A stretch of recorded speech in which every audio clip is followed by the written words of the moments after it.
Good morning, ladies and gentlemen. Apologize for the slight technical glitch.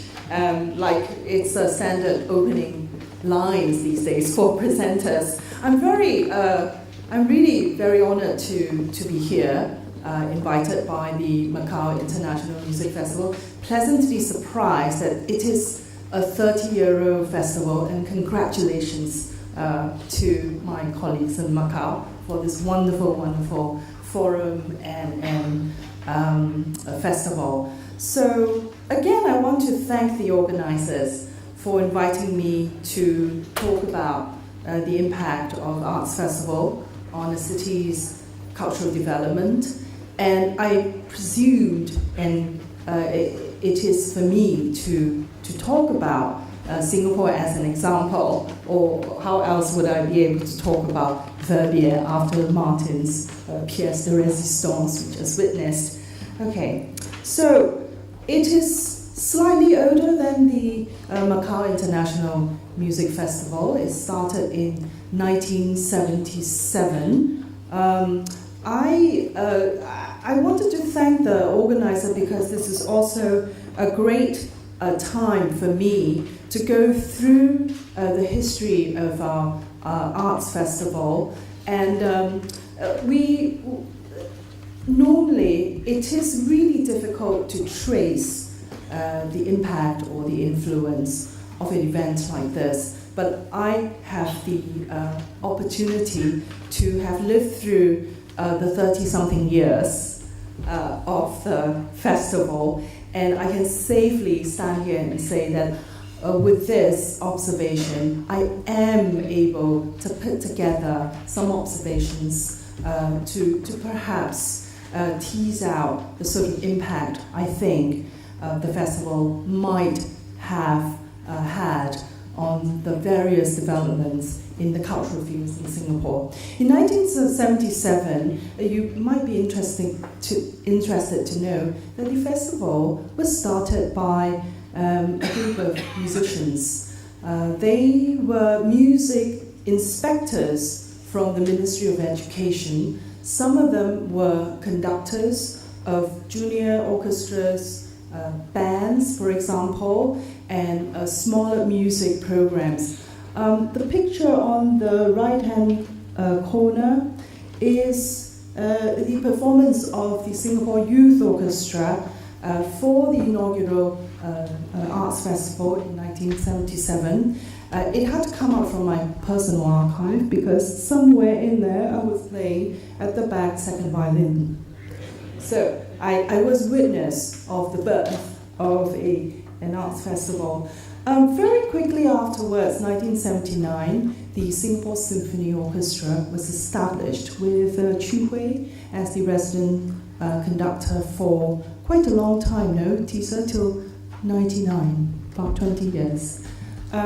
So it's a very interesting festival because each of the festivals then, from 77, would have a strong sort of orchestral piece being played by the Singapore Symphony Orchestra. Beethoven No. 9 was played twice, in 79 and also later on in 1982.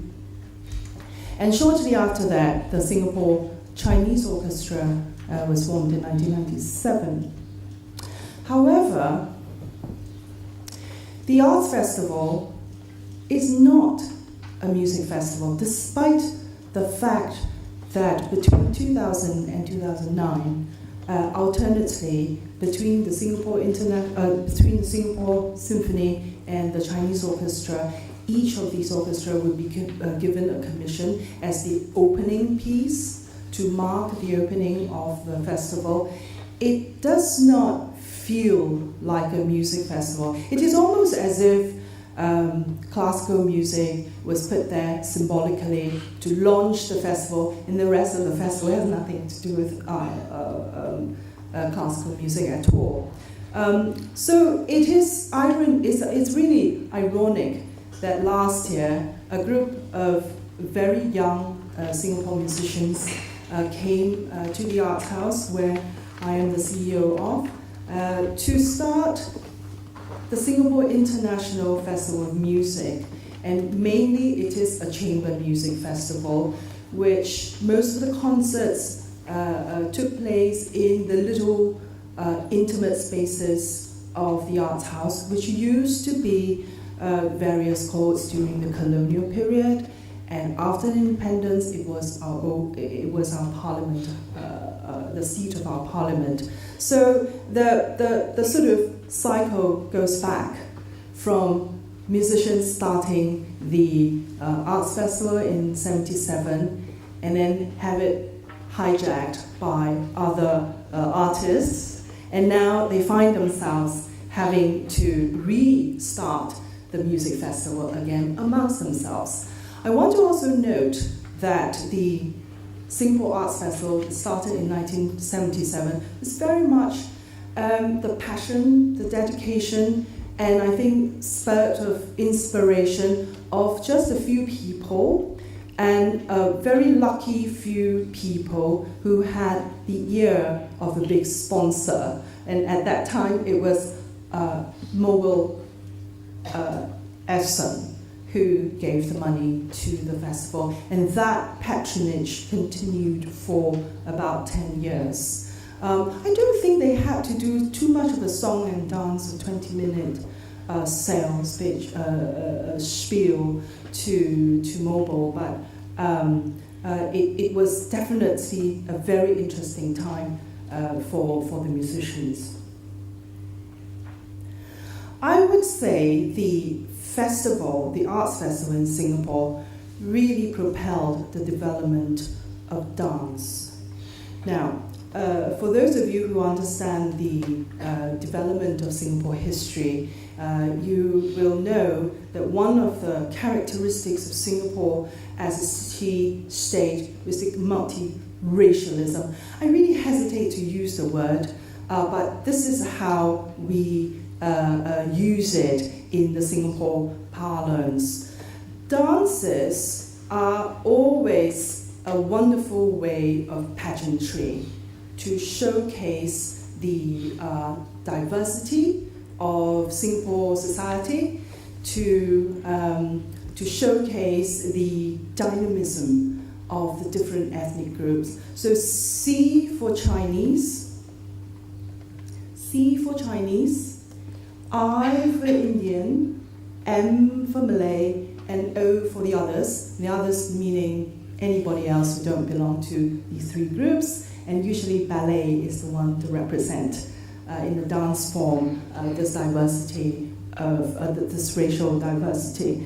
In most of the early arts festival, each of the ethnic groups would present a really beautiful pageant, colorful costumes, and wonderful music, and usually on the opening night performance to sort of mark the statement of the festival. But later on, I think from these various dance efforts would come the emergence of contemporary dance companies in Singapore.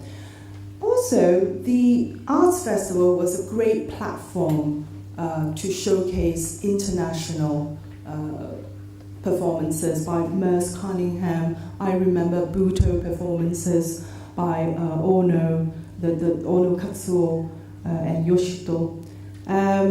Later on, Akram Khan, Sylvie Guillem, you name it, all the major dancers have performed in the Singapore Arts Festival, and it became a really interesting stimulus for the dancers in Singapore to try to do their own things, to emulate or to aspire, to gain the sort of achievements that these international dancers have done.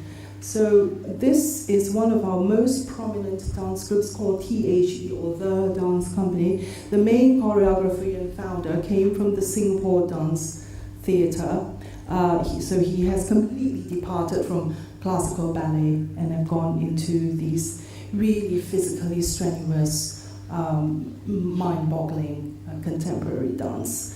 And by the looks of the dance offerings that you have on cultural calendars in Singapore, it is not an exaggerated statement to make that the Singapore Arts Festival have somewhat propelled the development of the dance scene in Singapore. I mean, regularly the Esplanade presents a dance, contemporary dance festival every year around this time of the year. So that's dance. The festival and the theatre in Singapore. The festival prides itself to be the pinnacle of the arts. And as I said, slowly the festival moved further and further away from classical music. And the main hijacker was theatre. Most of the people at my age remember watching Beijing Renyi's Tea House, Death of a Salesman. We remember watching Nagao Yukio's Medea again. Those were very exciting moments for many of us. Some of us in our teenage days, or some of us in our early 20s, just coming out to work, buying expensive tickets to watch these shows. And some of us then graduated from this excitement to form their own life on stage. This is the doyen of Singapore Theatre. He was the one who had the gravitas to gather about 10 different Chinese theatres to come together to put on a huge piece on stage for the Arts Festival in 1982. And that was a very symbolic note in the history of theatre, because from 1979 onwards, the Chinese education had come to an abrupt halt. Chinese theatre had gone into a decline. But from Mr. Guo, a series of younger generation theatre directors would be groomed. Many of them were his students. Theatre works, his own theatre, the theatre practice, was formed in 1965. Theatre works formed in 1985, and quite immediately, Theatre Works was commissioned by the Arts Festival to do large-scale work. You see, the Arts Festival then developed itself to become the Olympics of theatre for the Singapore scene. And these were all established theatre groups, the Necessary Stage, Drama Box, Singapore Repertory Theatre, Wild Rice, and Checkpoint, and these were the years they were established. These are all the large commission. When I say large commissions, each commission would have amounted to about more than 200,000 Singapore dollars in production. So this which our festival, Singapore International Festival of Arts Commission last year for Wild Rice was a 600,000 production, 600,000 Singapore dollars production. Kate Sen, our festival director, was a favorite director for commission in the 80s and 90s and right up to the 2000s. His Lear Dreaming, commissioned in 1997, was now a seminal work. And just 2 years ago, Lear Dreaming went on its revitalization and was restaged again. Another project that was very interesting was commissioned by the Singapore Festival of Arts too in 2008 by my friend Go Ching Lee, who was the festival director then. We called King Lear project. You could see that the festival had an obsession with Shakespearean works. So these are all platforms provided by the Arts Festival. So it's very easy to see the impact and the opportunities which the Singapore Arts Festival has given to theatre practitioners in the Singapore arts scene. The festival, starting from 1982, has always had a visual art component. Well, the festival was organized from the Ministry of the various form, Ministry of Culture or Ministry of Community Development. In those days, the museums and the Arts Festival and the Visual Art Division were departments of the ministry. So it's very easy for you to sort of elbow or arm twist your colleagues to put together these other forms of art. So I would say that the Arts Festival has always taken a rather holistic approach to the forming of the festival. The visual art, one of the larger ones that you see in 1982 was the Chor exhibition held at the National Museum Art Gallery. However, since 1996, when the Singapore Art Museum was formed, the development of visual art would veer a little bit further away from the track of the Arts Festival. And also, I would say personally, it's just a personal observation, that there's always creative tension between the Visual Art Division from the Ministry and the museum directors. And that kind of tension was good, I think was healthy, because I think out of this tension and out of this competition for very scarce resources, funding included, came the Singapore Pavilion at the Venice Biennale in 2003, starting from 2003, and the making of Singapore Biennale in 2006. Now these two projects are funded by the National Arts Council, which also ran the Singapore Arts Festival. So I would say that the visual art component of all the arts at most of the arts festival that ran in the 80s had given impetus to these different presentations, either in the Venice Biennale or the Singapore Biennale. The Singapore Biennale is definitely going strong. The funding is still coming from the Arts Council, but it's completely separated from the festival. I don't want to talk about another product that came under the Singapore Arts Festival because it would take a little bit too much time to do. That is the Writers' Festival. From 1986 onwards, the Singapore Arts Festival also included a platform for writers to present their new work, and that has taken shape in the Singapore Writers' Festival, which has been running yearly since 2009. So I won't talk too much about that, but I would really like to take this opportunity to talk about the Singapore International Film Festival and how it has shaped and groomed the development of filmmaking in Singapore. It started in '87. Now the year before, I noticed that the Arts Festival, I certainly didn't go see these films, but the Singapore Arts Festival had a film component. Which showcased, screened about 8 to 10 films, all international films made during that period of time. Whether there is a connection between the Arts Festival film component and the establishment of the Singapore International Film Festival remains to be researched. But again, the Singapore International Film Festival was started by definitely a small group of people. This was the time where there's just zero in film industry in Singapore.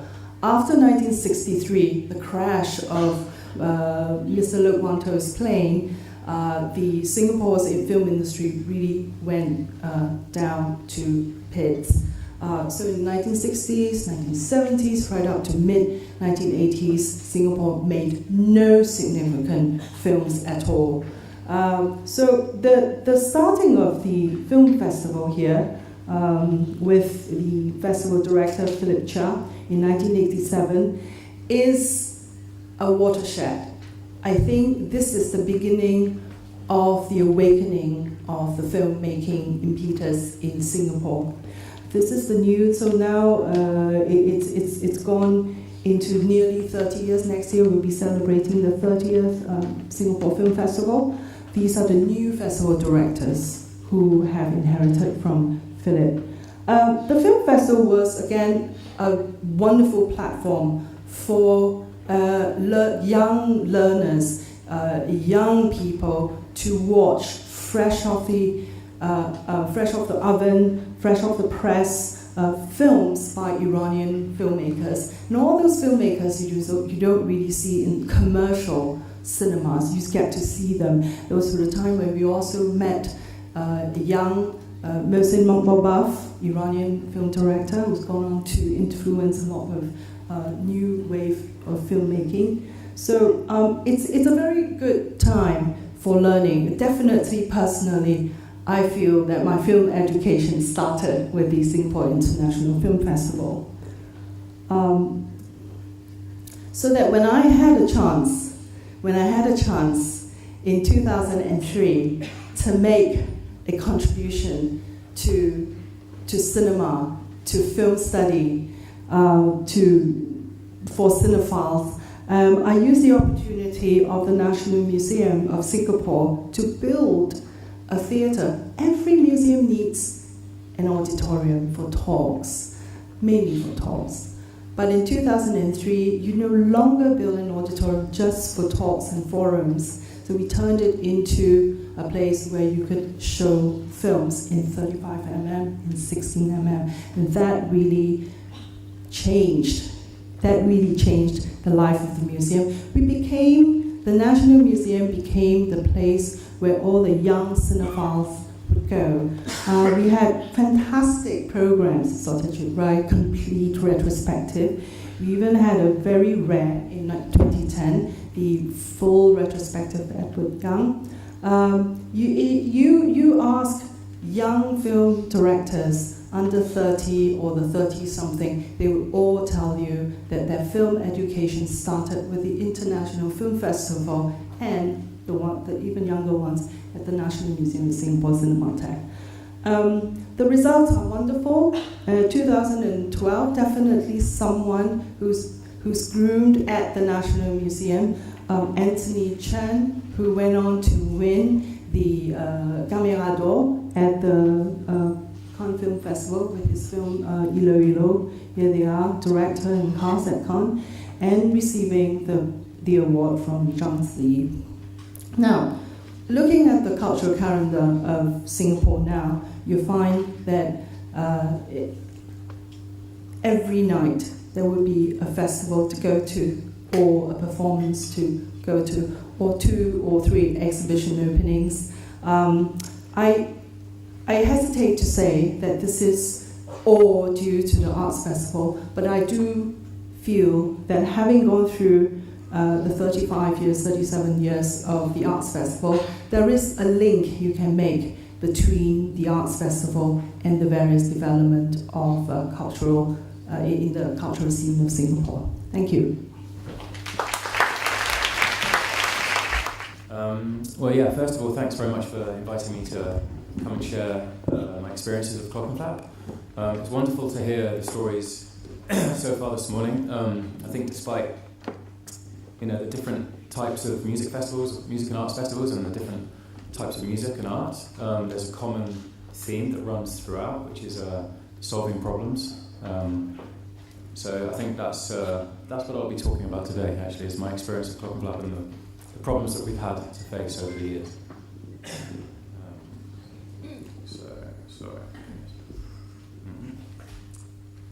So Clockenflap is Hong Kong's largest and longest running outdoor music and arts festival. And it's a major highlight of the city's annual cultural calendar. Launched in 2008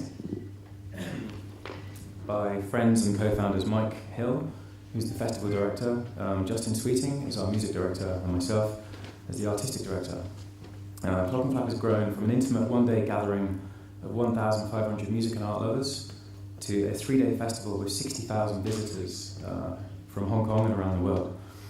As the festival enters its 9th year and relocates to the Central Harbour Front from the West Cannon Cultural District, we are expecting an audience of around 80,000. So what began as a bit of fun has become something very special. Talking about the vision, when we launched Clockenflap in late 2007, Mike, Justin and myself were very simply frustrated that we had to leave Hong Kong in order to attend an outdoor music and arts festival akin to those that we grew up with, such as Glastonbury. Festivals were simply in our blood, and we presumed that there must be other people in Hong Kong who would be feeling the same way. Surely Hong Kong deserved an outdoor music and arts festival of its own. We did very little market research. We did no market research, in fact. Instead, we relied entirely on our intuition, though this was an intuition honed over the previous 10 years, during which time, as individuals, we were involved with various events, art shows. Personally, we performed in bands, we DJ'd, those kind of things. Clockenflap took the build it and they will come approach, which still pervades our creative thinking and planning today. So cultural development. So the theme today is cultural development as it relates to music and arts festivals and from a perspective of city branding, which is increasingly discussed in this age of globalization. Clearly, cities around the world are in competition with one another for prestige, culture, quality of life, and of course, economy. We think in terms of GDP, even when the frame is most livable cities, of course the underlying metric is always economy. Cities. What are cities? I just finished a master's in sociology, by the way, so my brain's a little bit a bit academic, I guess, maybe. Cities. Essentially, I guess we could say that cities are large-scale sites of intense human activity. The difference between a village and a city is simply size, or is it more? Perhaps it's also diversity. People are increasingly migrating from the countryside to the cities. The nature of this human activity is common to all cities. It is the division of labour, which is facilitated by the surplus of mass production. By and large, people migrating to cities have a common thought in mind, the promise of a better life. And perhaps this is where culture comes in. With age, class, ethnic diversity comes cultural diversity, and yet within cities there is a tendency towards feelings of isolation. Furthermore, as our skills become ever more specialised, a prerequisite of the principles of dividing labour, so there is a need for some kind of social adhesion. To keep people on track and to make sense of the chaos. In respect of cities, culture is the glue, and without culture, the wheels fall off. Yet culture covers a vast spectrum. We are greatly impressed by the concept of culture, and yet baffled by it in equal measure. There is, of course, high culture, low culture, mainstream culture, and counterculture.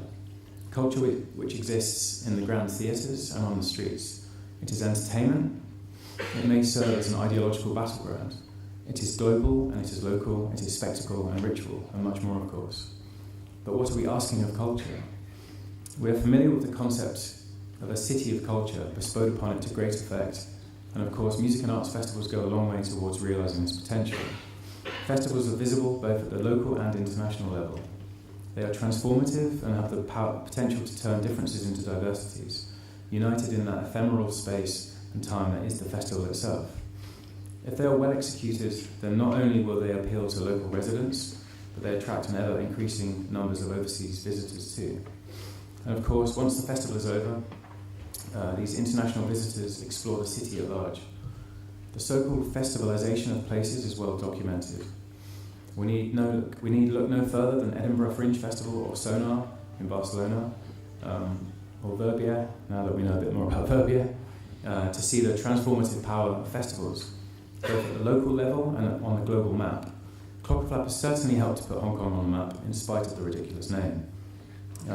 What leads to an authentic culture, be it a festival or any other art form, I think is the people behind it.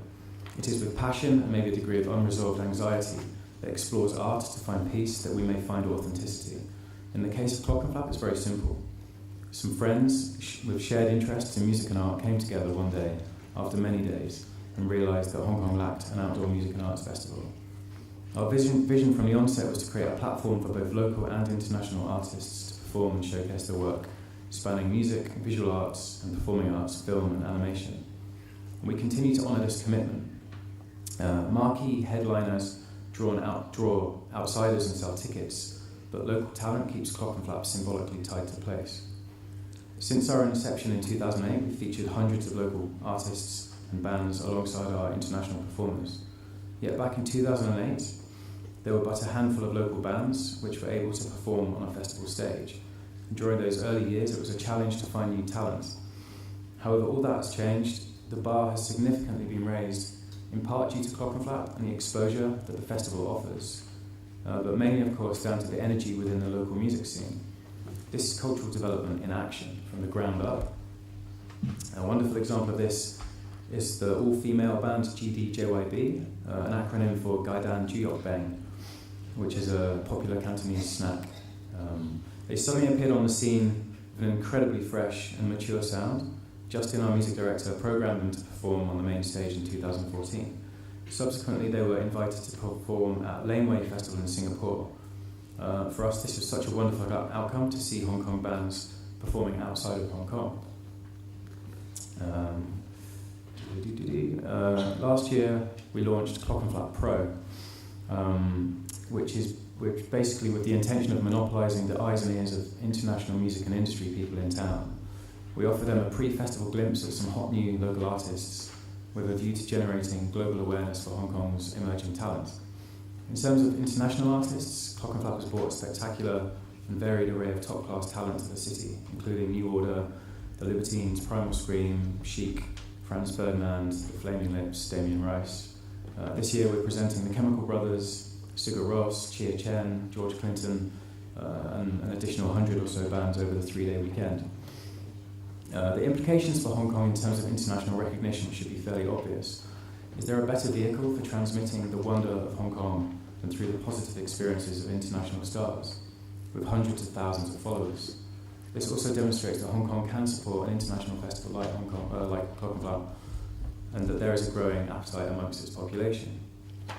We've always presented Clockenflap as greater than the sum of the parts. It's way bigger than the headliners. There's something truly magical about standing in a crowd of thousands of people, experiencing a shared moment. As the artistic director, my focus is to nurture the arts platform in collaboration with local and international visual and performing artists.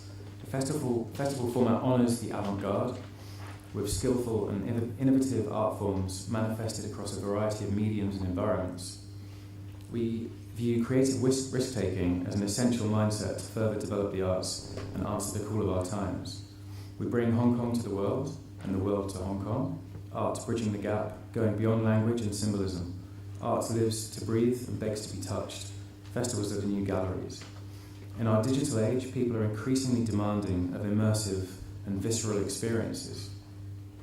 Our arts programme challenges what it means to be informed and sparks individual creativity through thought and dialogue, a mirror to reflect the times and refract them, to see beyond. An example of this is our theme for 2016, which is Future Human. Our self-perception of what it means to be human is undergoing cultural redefinition. We increasingly view ourselves as sophisticated machines, yet artificial intelligence is not far behind us. Our lives are increasingly automated, yet we are organic beings with organic needs. How will we manage the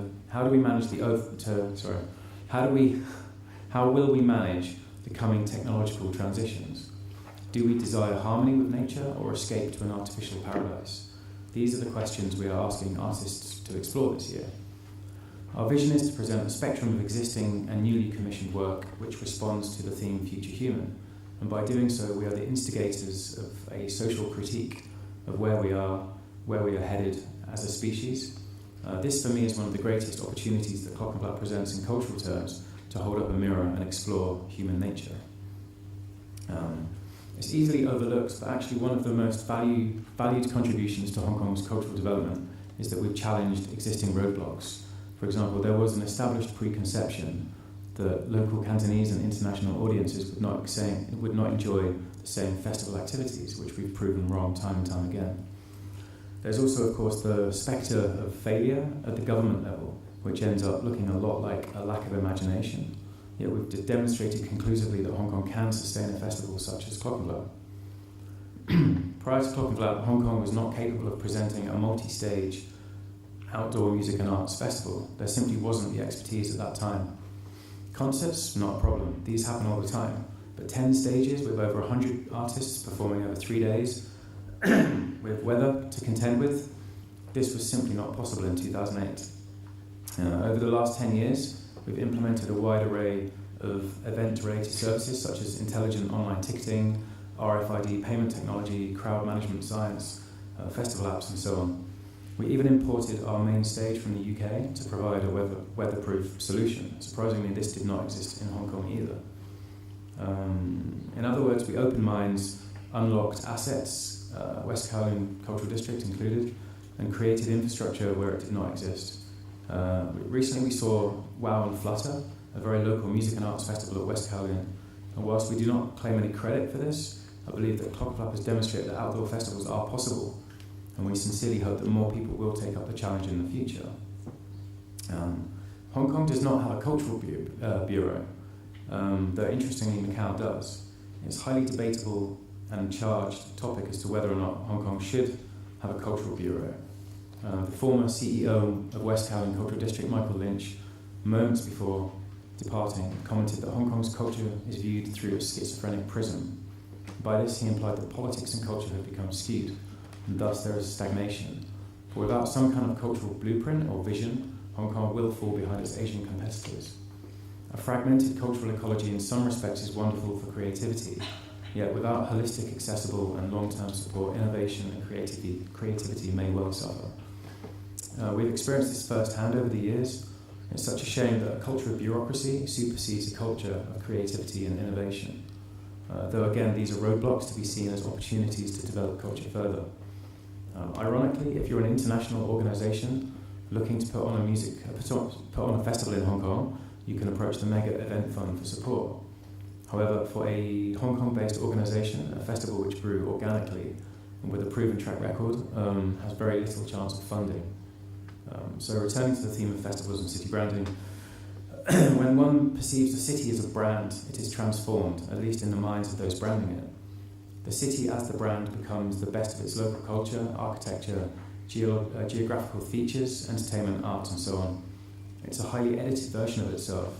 If one contemplates Hong Kong as Asia's world city, as it is presented, then what are we? This is branding for the rest of the world, not for us. This is Hong Kong as a global node, economy in mind, with a veneer of culture. As a long-term resident of Hong Kong, approaching 20 years, I have very little affinity with the term Asia's world city. The reality is that Hong Kong is multiracial, multicultural. It can claim but a handful of indigenous residents. Almost everyone is from somewhere else. Hong Kong, with any place, as with any place, is so highly nuanced that city branding is but a ghost. The reality of Hong Kong is chaotic. Hong Kong has an identity crisis, but let's adopt fresh perspectives and focus on the infinite possibilities. Speaking as I do from the perspective of a co-founder, we did not think about city branding for 1 minute. For the simple reason that we were not aware of the concept. Hong Kong's self-awarded mantle as Asia's world city, for example, was an expensive logo in our young minds. In our hearts, we knew very well why we loved Hong Kong. Its chaos, its vibrancy, its hideous beauty, the hostility of its architecture and the charm of its people.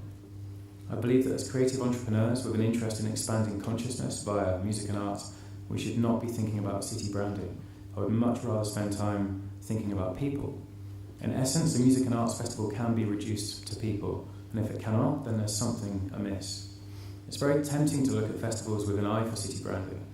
Given the scale and visibility of Clockenflap, I would imagine that there are people who might wish that they had thought of it, but I think that's fairly obvious. This simply could not have happened. Clockenflap has grown organically and with a grassroots approach, with an eye for the long-term development and sustainability of the festival. The danger with city branding is that it is essentially a marketing campaign, and it can only ever be a marketing campaign. When one works backwards from the desired outcomes of city branding to actually creating a festival, one is in for a hard time. I would imagine it might be possible to create a festival from this perspective, i.e. driven from the top-down approach, but the chances of success or sustainability would be questionable. And that's okay, as culture should be a self-organising thing. Thinking of the future and what can be done next, we should continue to raise the bar and of course strive towards sustainability. We're hoping to break even for the first time this year, which after 9 years may come as a surprise. In summary, I'd say festivals are essential. We simply need festivals. Humans have been around for 6 million years, 200,000 in our current form. Physiologically, we haven't changed that much at all. Our needs are much the same, to gather together, to eat, drink, dance, explore, share. Festivals have always been a sideshow, a transient world on the fringe, an alchemy of music art people. Festivals bear gifts of contemplation, engaging all the senses to reignite imagination and wonder. Virtual reality is expanding quickly into our physical realm. Festivals are in fact a wonderful countermeasure to our increasingly digitized selves. We must not allow ourselves to be ruled by an algorithm. A festival environment grants the opportunity to magnify and suspend this movement, transforming the nature of audience as simple spectators back into the driver's seat as explorers. This is how culture is created. I'll end there. Sorry, that was a bit long.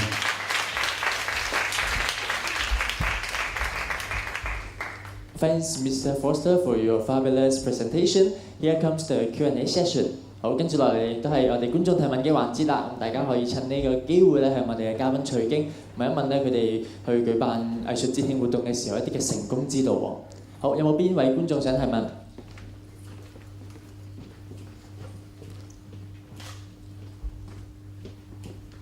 ？Who would like to ask the questions? Anyone? Where does the name come from? You're not the first person to ask that. It actually fell out of my brain. Literally fell out of my brain. I was just writing words one day on a piece of paper, and Clockenflap appeared. And I realised it was something, but I didn't actually know what it was. So I just kept it. And then later, when we started to plan for the festival, we needed a name just as a placeholder. So we kind of used it temporarily. And then we couldn't think of anything better, so we kept it. But yeah, it's meaningless. Okay.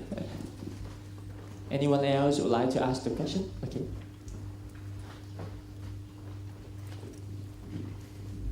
Great presentation. You were a bit hard on city branding.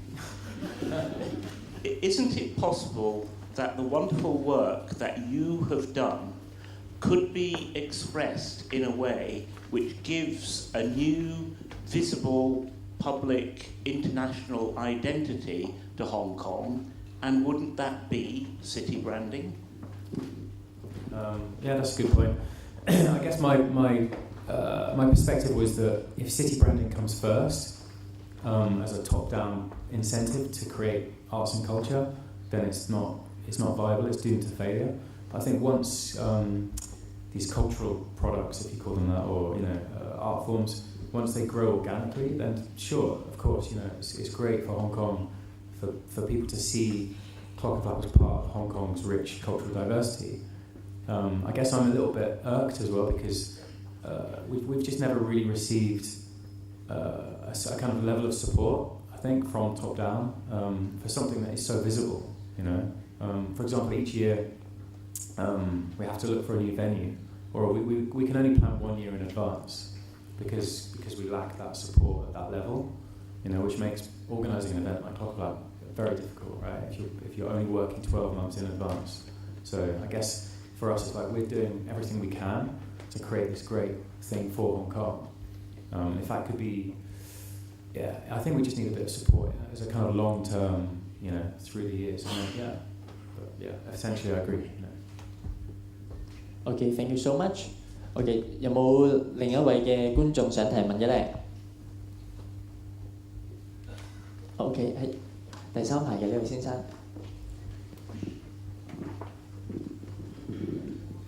You mentioned that for 9 years you haven't break balance yet. So how do you keep it going financially and spiritually for 9 years? Three of you. Well, actually, the first year it was my own personal money that I put into the festival, which we lost everything immediately.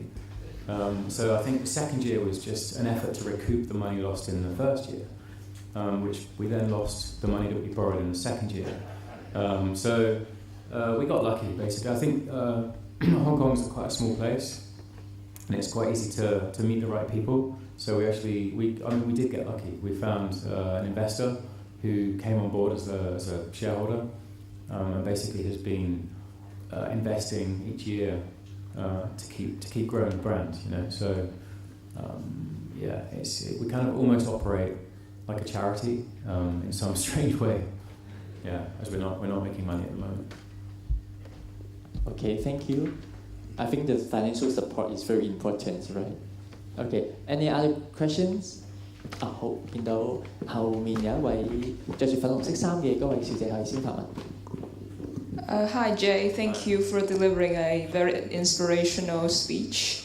And I have a very silly question because I'm still a student, so I would like to know if you're gonna provide discount for students from Macau. I think we have student discount for all students, regardless of where they come from. Actually, I think I noticed that you are only targeting at like full-time students in Hong Kong. I think it's full-time students. I thought at least it's full-time students globally. I would think. I think it's only meant for students. Okay, I'll change the website. And if I didn't mishear you just now, I think you mentioned that Hong Kong is going through an identity crisis at the moment. I think Macau is going through the same problem. We have the Venetian, the Parisian. I don't know what's coming up next. When you're standing in front of the casino, you cannot help but wondering. So what's so Macau about this area? So and I agree with you on the city branding. It shouldn't be a top-down scheme or paradigm when it comes to city branding and making a particular festival. So I would like to ask that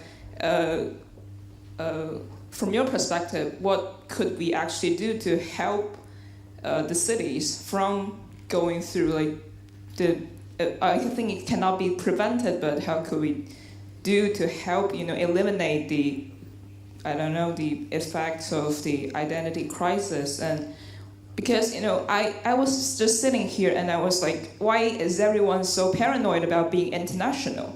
Because in Hong Kong it's Hong Kong Arts Festival, but in Singapore, in Macau, I'm not here to judge, but I don't know why we are so paranoid about international. Why can't we just make it local and then it becomes a city symbol? It's like when we think about Macau, I know they have this festival. And when it comes to Hong Kong, I know Clockenflap because I went there and they had really nice musicians playing there. So I think I'm being a bit vague and I think I'm being a bit messy, but So what could we do to help us from going through a worse stage of identity crisis? Thank you. I guess arts and culture are a great platform to explore identity. So I think from a government perspective, or it's just removing those roadblocks. So allowing people to have space and resources to actually create art and culture, because that's surely the best way to discuss identity. I guess that's the point. Actually, discuss identity. Then it's not in crisis. It's when people don't talk about it that it becomes critical, maybe. Okay, thank you. 好，咁我知道仲有一位小姐都係想發問嘅，咁我哋有請佢問最後一條問題啦。Hi Jay, thank you very much for the speech. So, being someone from Hong Kong, I find your speech really, really motivating. Especially you link it up with culture and identity and what we are all facing right now in Hong Kong. And it's a very interesting question, but I do want to ask you. So, being someone who are not born in Hong Kong, so what do you think Hong Kong culture is? So that's the first question. And secondly, what do you think the Clockenflap can actually help explore Hong Kong to create their own identity, or actually a new identity for us? That's a tough one, but I guess, as I said, there's not many indigenous people living in Hong Kong right now. Everyone is from somewhere else. I guess historically, there's a huge cultural. Sorry, hold on, my brain. It's very Chinese, you know. It's Cantonese. But obviously, there's the colonial past, right? But then, of course, there's lots of other types of people from Asia and from beyond that have made Hong Kong their home. So I think the culture of Hong Kong is really a melting pot of different cultures, you know. But one thing that unites people is the kind of can-do attitude that people always talk about in reference to Hong Kong, you know. And we see that at street level in particular, you know. So it's complex, you know. There's no. I wouldn't want to try and simplify it. That's Hong Kong's culture. It's complex. It's made from many different cultures, you know. What was the second question? How did Clockenflap actually help explore Okay. I mean, I guess, like I said, when we started Clockenflap, it's just intuition. It was just like we just feel that Hong Kong needs to have something like this, you know. And there's, I think, an outdoor festival is quite different to an indoor festival, right? Because people, I don't know how to say, people are more relaxed. You know, it's not formal in terms of sitting in a seat. You know, people are up and about. Concerts are happening all day long, but people are on the move. You know, people are interacting with each other, and I think for us that was something that we felt Hong Kong would really benefit from, because people are so, you know, preoccupied with paying the rent and earning money and rushing from, you know, appointment to appointment. So to have something like that in the middle of Hong Kong is great. And for me personally, as I said, with the arts program, so we're starting to apply themes each year. So this year, Future Human, which again I think is important and relevant. You know, people are on their phones the whole time. You know, virtual reality is coming quickly. You know, so I think it's an opportunity for us to question where we're headed as a species. You know, and yeah, for me that's my kind of passion with the festival. You know, to kind of encourage that dialogue.